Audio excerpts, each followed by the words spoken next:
Olá pessoal, tudo bem com vocês? Então, dando continuidade ao assunto impressionismo, agora iremos falar um pouquinho sobre as obras dos principais artistas impressionistas que desejavam não mais imitar uma forma fidedigna da realidade, mas sim representá-la com base em uma experiência subjetiva ligada à imaginação. Então, nesse caso, eles iriam expressar essa realidade por meio da luz, do brilho ou mesmo da fumaça, provocando em suas pinturas um contraste bastante diferente da realidade habitual, tá certo? Então, o primeiro deles é Renoir, né? Então, muitas das obras de Pierre-Auguste Renoir representavam sua própria vida cotidiana, lugares que frequentava, círculos sociais de que participava e atividades que praticava. A questão para esse artista, no entanto, não era o objeto ou o local retratados em cena, mas sim os efeitos que a luz natural produzia neles, uma vez que pintava ao ar livre. Então, gente, os artistas aí do impressionismo, eles não vão se preocupar com os objetos ou com o local que são retratados em cena, mas sim com os efeitos da luz, né, da luz natural, que vai produzir em cima dos objetos e do próprio local, tá certo? Então, dessa condição, ele extraía o desafio do qual os impressionistas mais gostavam, apreender a luminosidade por meio da pintura. Observe na página seguinte a reprodução da obra Almoço dos Remadores. Então, gente, nessa obra, essa pintura traz o círculo social do artista e observe que, com as pinceladas curtas e soltas dão integração, dinamismo e movimento à cena, ela não possui formas definidas, certo? Então, além disso, também é possível notar como o brilho se faz presente na tela, principalmente nas vestimentas e nos objetos brancos pintados, e como os efeitos de sombra com cores claras trazem grande luminosidade. Então, por meio dessas técnicas aplicadas com maestria, percebemos como para Renoir, assim como para os demais pintores impressionistas, a apreensão da luz sobre o objeto retratado era mais importante que ele próprio, tá certo?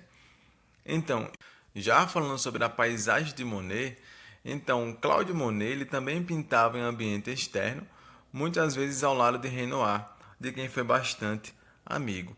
Sua obra sofreu bastante influência da gravura japonesa e principalmente por conta das cores vivas, né, ou melhor, vívidas e dos contornos simples. Essas figuras de um mundo flutuante, como são conhecidas, inspiram também o estilo de pincelada de Monet, que em suas telas nos dá a impressão de uma aparente unidade, um todo na pintura, que não permite a divisão nítida entre o fim de um objeto e o início de outro, certo? E isso se dá também porque não existe, né, nas pinturas dos impressionistas, essa noção de perspectiva, tá bom? Então, observe como Monet, em O Lago dos Nifeias, Harmonia Verde, fez a transição dos elementos sólidos, que era a mata, para o líquido, que era o lago, sem divisões claras e por meio de pinceladas curtas. Não há definição de formas e a linha já não é o elemento mais importante da obra. Para orientar-se pela luz, que muda a cada instante em um ambiente externo, note como o pintor trocou o contraste de preto e branco por cores luminosas.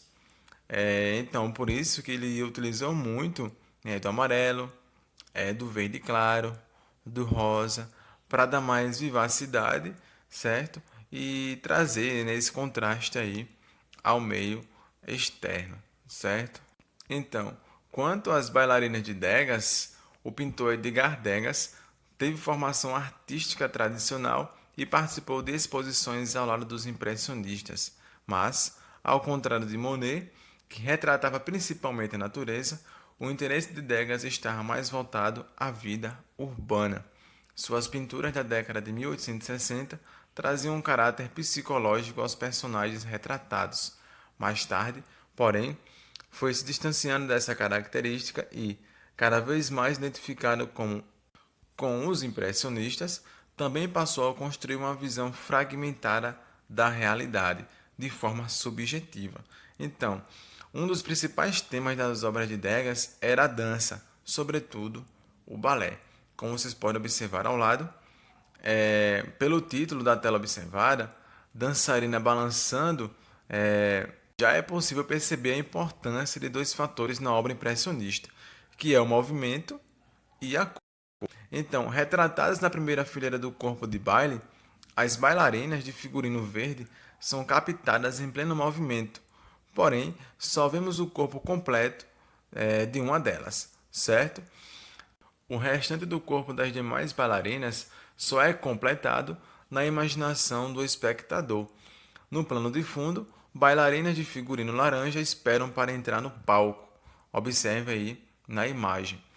É interessante o contraste que Degas faz questão de retratar em uma mesma cena, que é cortada e descentralizada.